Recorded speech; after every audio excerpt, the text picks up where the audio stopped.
ده فيجي البطل بتاع فيلمنا، والأحداث بتبدأ في الجزء التاني. وبنلاقي شاب اسمه ديفيد بيقابل زعيم عصابة وبيسلمه المخدرات بتاعته، وبيقوله ان هو هيبعد عن الخطر ده ومش هيشتغل في المخدرات تاني.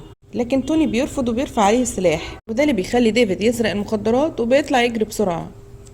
وبيحصل ما بينهم تحدي كبير، وكل واحد فيهم بيحاول يتخلص من التاني لحد ما ديفيد بيدافع عن نفسه وللأسف بيموت توني. والشرطة بتوصل المكان وعايزة تقبض عليه، وهو بيهرب وبيحاول ينقذ حياته لحد ما بيوصل لقسم الشرطة واللي بيكون تحت الإنشاء. وأول ما بيدخل بيلاقي واحد بيدفن حاجة في المكان قدام عينيه، ولما بيستخبى بيلاقي فيجي خارج من القسم وماسك الفاس في ايده وبيمشي بالعربية الجيب بتاعته. وقتها ديفيد بيرجع البيت لمراته وبيقول لها لازم يسيبوا المكان وبيكون خايف، لكن الشرطة بتحاصر المنزل بتاعه وكمان بيقدروا يقبضوا عليه بكل سهولة. وبعد مرور 7 سنوات اسم الشرطة بيكون تم إنشاؤه، ووقتها بنلاقي فيجي في سينما وبيتفرج على فيلم في العادة. كمان بنكتشف ان السينما دي بقت المكان بتاعه وانه اشتراها من فترة قريبة. وبعدها بيرجع للبيت وبيقعد مع أسرته وبيحكي لهم قصة فيلم علشان عايز ينتجها. وتاني يوم بيصحى من النوم على صوت جيرانهم وهم بيتخانقوا مع بعض، فبيروح لهم بسرعة وبيمنع شيفا انه يضرب مراته. لكن شيفا بيهينه وبيتهمه انه قتل ابن المفتش. ووقتها فيجي بيتضايق وبينصح ميرا تعمل محضر في الاسم. بعدها بيروح مكتبه وبيتابع شغله، وبيقابل واحد بيصلح كاميرات المراقبة بتاعته، وبالشكل ده هيقدر يشوف كل اللي بيحصل في المكان بسهولة. ومع الوقت بيكون في السينما وبيعرف ان ماهيش عاوز يتكلم معاه، وفعلا بيحاول يقابله وبيعرف مكان جثة ابنه علشان يعملوا له الطقوس الدينية. لكن فيجي بيرفض يقوله وبيترجى انه يبعد عنه. وبعدها بيقابل واحد اسمه مراد وبنكتشف ان هو مؤلف كبير وهيكتب السيناريو للقصة اللي مألفها فيجي. ولما بيرجع البيت مراته بتقوله ليها تصرف 3 مليون في إنتاج فيلم، فبيقول لها أنا بعمل كل ده علشانكم، وبيرفض يجاوبها. وبعدها بيسافر مع أسرته وبيخرجوا في كل مكان وحياتهم بتكون سعيدة، وبيحاول يكون جنبهم وبيحسسهم بالأمان. ومع الأيام فيجي بيقابل واحد اسمه سافيو، وبنعرف إنه حارس المقابر ودايما بيساعده بالفلوس لأنه فقير. وفي نفس الوقت ديفيد بيخرج من السجن بعد مرور 7 سنين، وبيرجع بيته ومراته بتلومه لأنهم محتاجين للفلوس علشان يعلموا ابنهم، فبيقول لها هشتغل وأعوضكم عن اللي فات كله. ومن الناحية التانية ماهيش وميرا بيعملوا الذكرى السنوية لابنهم سامو، وبتتعهد قدام الناس انها هترجع حقه وبتنتقم من القاتل. ولما بنروح لفيجي بنلاقيه مع واحد صاحبه اسمه أرجون، وبيشربوا مع بعض وبيوعدوا ان هو هيمثل في الفيلم اللي هينتجه أجي. وفي الاتجاه التاني نانديني بتكون موجودة مع جارتها جيني، بتسألها على العريس اللي كان هيتقدم لبنتها أنجو. وساعتها جيني بتقول لها ان العريس رفض لانه سمع ان بنتها كانت على علاقة بسام.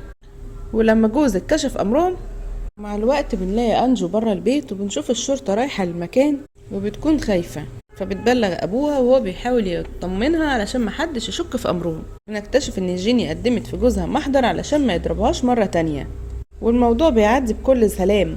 وبعدها أنجو بتقوم من النوم، ووقتها بتشوف البوليس بيحفر في المكان اللي كانوا دفنوا فيه سام وبيطلعوا جثته. وميرا بتبصلها وهي مرعوبة جدا من الموقف، لكن بنتفاجئ انها كانت بتحلم. وبتجيلها حالة صرع وحالتها الصحية تكون متدهورة، والدكتور بتقول لهم يبعدوها عن اي توتر في حياتها.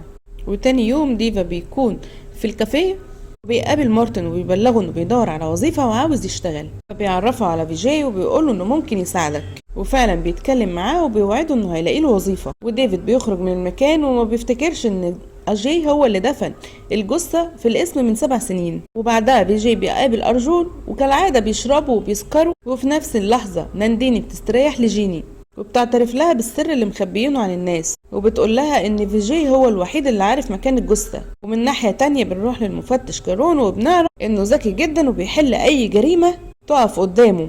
وبعدها بيقابل الضابط غيوندي اللي اتوقف عن العمل ل7 سنين وانه عاوز يفتح قضية قتل سام من تاني. وساعتها بتظهر ميرا وبنكتشف ان هي وطارون اصدقاء من زمان وطلبت مساعدته. وفي نفس اللحظة بيدخل شيفا وجيني جيران فيجي، وبنتفاجئ انهم في الاساس ضباط شرطة وجواسيس عليه. ولما فيجي عرض جزء من ارضه في البيع ميرا اشترتها باسمهم ونفذوا الخطة بتاعتهم. وبنعرف انهم بيسجلوا كل الكلام اللي بيحصل ما بينهم، لكن فيجي عمره ما قال على المكان اللي دفن فيه سام. تارون بيقول لازم نعرف مكان الجثة في أسرع وقت، وبعدها الشرطة بتبدأ تحقق مع الناس من تاني، بيفتحوا القضية وعايزين يوصلوا لأي نتائج جديدة، لحد ما واحد قال لهم إن مراته كانت تعبانة يوم الجريمة، ووقتها شاف فيجي وهو راجع لبيته الساعة 4 الفجر، وساعتها تارون بيعرف المعلومات وبيتوقع إن فيجي دفن الجثة في محيط بيته، وأكيد اختار مكان مستحيل حد يتوقعه. وتاني يوم بيروح لمنزل فيجي لكنه ما بيكونش موجود، وبيحقق مع نانديني وبناتها بشكل غير رسمي، وبيحاول يخوفهم وبيلعب على حالتهم النفسية، وهم بيكون باين عليهم التوتر والخوف. وفي النهاية بيسيب البيت من غير أي إجراء قانوني. ووقتها جيني بتروح لنانديني وبتقول لها إنه لازم يبلغوا جوزها بسرعة بكل اللي حصل، وفعلا بيتكلم فيجي للبيت وعايزاه يرجع للبيت بسرعة، وهو بيسمع كلامها وبيكون قلقان جدا. وقتها بتعرفه بزيارة الضابط ليهم، بتسأله على المكان اللي مخبي فيه جثة سام. وللأسف في الوقت ده شيفا وجيني بيتصنتوا عليهم من خلال كاميرات ميكروفونات زرعينها في البيت، لكن فيجي بيرفض يقول لها أي حاجة ومصمم على قراره، والضباط بيكونوا متضايقين. وتاني يوم ديفيد شوفه في الكافيه وهناك بيقابل فيجي وبيعرفه إنه لقى وظيفة تانية. وقتها فيجي بيسيبه علشان يقابل الضابط سواند، وبيسأله ليه الشرطة بتحقق مع أسرته من تاني. ووقتها ديفيد بيسمع الناس وهما بيتكلموا عن قصة فيجي، وبيعرف ان هو دفن جثة سام يوم 2 اكتوبر فمحدش يعرفه. ولما بيقف قدام الكافيه بيشوف فيجي وهو خارج من القسم، بيفتكر ان هو نفس الراجل اللي شافه من 7 سنين لما دفن الجثة في مركز البوليس، وكان ماسك في ايده فاس. وبعدها بيجي الليل وبيقابل الضابط مارتن وميرا، وبيقول لهم انه عارف مكان الجثة وانه عاوز 2 مليون علشان يساعده ويوصلوا لها. بيبلغهم انه شاف فيجي الساعة 2:30 بالليل وهو بيدفن سام، وفعلا بيسمعوا كلامه وبيجيبوا له الفلوس وبيتأكد من وجودها. وساعتها بيقول لهم ان الجثة موجودة في الغرفة اللي موجودين فيها، وهم بيصدقوا لان الاسم من 7 سنين كان تحت الانشاء. وتاني يوم بيجيبوا تصاريح من وزارة الداخلية يحطوا الاسم تحت اعمال الصيانة، بيبدأوا يحفروا وعايزين يوصلوا لمكان الجثة بأي طريقة، وقدامهم 24 ساعة بالظبط. الشرطة بتمنع موظف الشاي من دخول، وهو بيشوف الرملة بتتحط قدام عينيه، وبيرجع الكافيه وبيحكي اللي حصل. ومن ناحية تانية الناس بتكمل حفر لحد ما البوليس بيوصل لمكان الجثة وبيلاقوها قصادهم بكل وضوح. وفي نفس اللحظة فيجي بيراجع الكاميرات وبيلاقي حركة غريبة قدام الاسم، وبيتصل بالمساعد بتاعه جوزيه وبيعرفوا انهم بيدوروا على حاجة في المكان. وفريق البحث الجنائي بيجمع اجزاء الجثة، يحط العظام في اكياس بلاستيكية، وفيجي بيرجع مكتبه وبيراقب كل تحركاتهم وهم خارجين ومعاهم جثة سام، وبيكون في حالة صدمة وخايف لان سره انكشف. وتاني يوم ميرا بتقابل تارون في مكتبه وبيسلمها تقرير الطب الشرعي، وبيعرفها ان سبب الوفاة كسر في الجمجمة، ومستنيين يجيلهم تقرير الحمض النووي. وتاني يوم المحكمة بتؤمر باستجواب فيجي وأسرته، بيفتحوا القضية. وفعلا كل ما تارون بيسألهم وعاوز يجمع منهم معلومات هما بيرفضوا يجاوبوه وبيصمموا على السكوت، لحد ما بتوصل ميرا المكان وبتقول لهم ان الخطة بتاعتكم اتكشفت، وبتسمعهم تسجيل لنانديني وهي بتحكي لجيني بالحقيقة، وبيكونوا مصدومين جدا لان جيرانهم طلعوا ضباط شرطة. وتارون بيحقق مع فيجي لكنه بيرفض يبلغه باللي حصل. وبنشوف أسرته في الغرفة اللي جنبه، وغايوندي بيفضل يضرب فيهم وبيستخدم قوته ضدهم، وبيستخدم كل الطرق علشان يرهبهم، لحد ما أنجو بتجيلها حالة صرع وبتقع على الأرض. وفيجي بيوافق يعترف بالجريمة.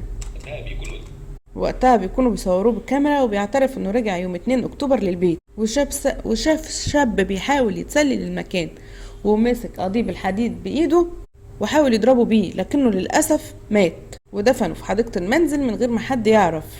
وتاني يوم اكتشف ان المقاول راني هيبدأ أعمال في أرضية القسم يوم الاثنين، فغير مكان الجثة ودفنها في أرضية الشرطة، وانه وقتها كان خايف على بنته وعايز ينقذهم. ولما بيجي الليل فيجي بيكون في البيت بيحاول يطمن أسرته لأنهم بيكونوا خايفين جدا. وأول ما بيطلع الصبح الشرطة بتاخده بقوة كبيرة علشان يروح المحكمة، وأهله بيفضلوا يعيطوا عليه. ومن ناحية تانية الكاتب مراد بيشوف الأخبار في التلفزيون وبيكتشف إن فيجي متورط في القضية، وساعتها بيروح يقابل مفتش تارون وميرا وبيقول لهم إنه يعرف فيجي من فترة، وأول مرة يقابله فيها عرض عليه قصة فيلم وإنه دفع له 1,000,000 روبية علشان يكتب سيناريو. تبدأ قصة فيلم فيجي بواحد اسمه رام وعنده ابن اسمه يتين، ولما بيجي الليل وبيكون في الديسكو بيخانق مع شاب بيعاكس حبيبته وبيقدر يهربه. أول ما بيرجع البيت الشاب بيحاول ينتقم لكن بيوقعه على الأرض وبيفقد الحياة، ورام بيوصل للمنزل وبيعرف إن الشاب أبوه رجل أعمال، فخد الجثة ودفنها في مبنى تحت الإنشاء لأبو الشاب اللي مات. ومراد بيحكي لهم إن فيجي نشر القصة قبل كده من سنة في كتاب اسمه دريشيام عشان محدش يسرقها لحد ما تتعمل فيلم، لكن نزل اسم عليها بداله، وبالشكل ده يعتبر اللي ألفها مراد.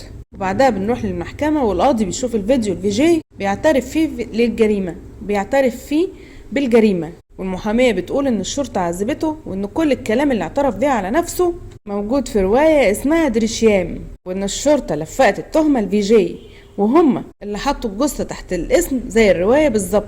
ووقتها القاضي بيجيله معلومات دقيقة، وبنعرف إن نتيجة الحمض النووي أثبتت إن الجثة مش بتاعت سام. كلهم بيكونوا في حالة صدمة وبيكونوا متفاجئين، ومراد بيعرف تارون وميرا إن فيجي قالوا لو الشرطة لقيت الجثة إيه الخطوة الجاية، وده خلى مراد يكلم ضباط أصحابه وعرف إيه الإجراءات اللي هتتم بعد ما يلاقوا الجثة. وبنلاقي إن فيجي كان بيدور قبل كده في الجرايد عن شاب مات نتيجة الإصابة في الرأس، وبيوصل لواحد بنفس الطول والعمر المشابه لسام لحد ما بيروح منطقة المقابر وبيشوف جنازته وبيتعرف على سافيو اللي بيدفن الجثث، وبيقرر يصاحبه وبيساعده بالفلوس دايما. وفي يوم بيقنعه بيخليه يديله الهيكل العظمي للشاب المتوفي. بيعرف من مراد ان لو الشرطة لقت الجثة هتاخدها للمشرحة وهتعرف سبب الوفاة، وتاني يوم هيودوه لمكان تاني علشان الحمض النووي. وده خلى فيجي يتصاحب على أرجون اللي بيسكر معاه دايما، وبنعرف انه شغال معاه حارس امن في مشرحة الطب الشرعي، وكذا مرة بيروح له مكان العمل علشان يسكروا مع بعض. في اليوم اللي شاف الشرطة لقيت الجثة فيه حرك المكتب بتاعه بسرعة وطلع الشنطة اللي كان فيها العظم اللي خدها من المقابر، وركب العربية وكلم صاحبه وقال له انا جايلك.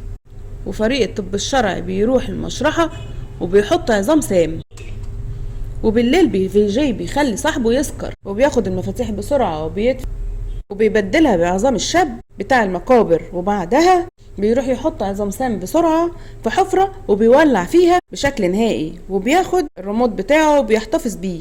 وبعدها القاضي بيحكم ببراءة فيجي، المحامية بتطلب بقفل القضية مدى الحياة. وفيجي بيخرج من المحكمة بعد ما خطته نجحت وبيكون واثق في نفسه. وفي اللحظة دي بيشوف ميرا ومهيش وبيكونوا متضايقين لأنه كالعادة ضحك عليهم. وتاني يوم مهيش وهو نازل من البيت بيلاقي رماد على الأرض وبيعرف إنه بتاع ابنه سام، وبيروح يرميه في النهر وبيعمله الطقوس. وميرا بتفضل تعيط وبتحضن جوزها، وفيجي بيشوفهم من بعيد وبيكون زعلان من الموقف، وبيرجع لأسرته بيكمل حياته معاهم من أول وجديد. لحد هنا وبيخلص فيلم النهاردة. لو عجبك الفيلم دوس لايك واعمل اشتراك في القناة واستنانا في حدوتة جديدة. سلام.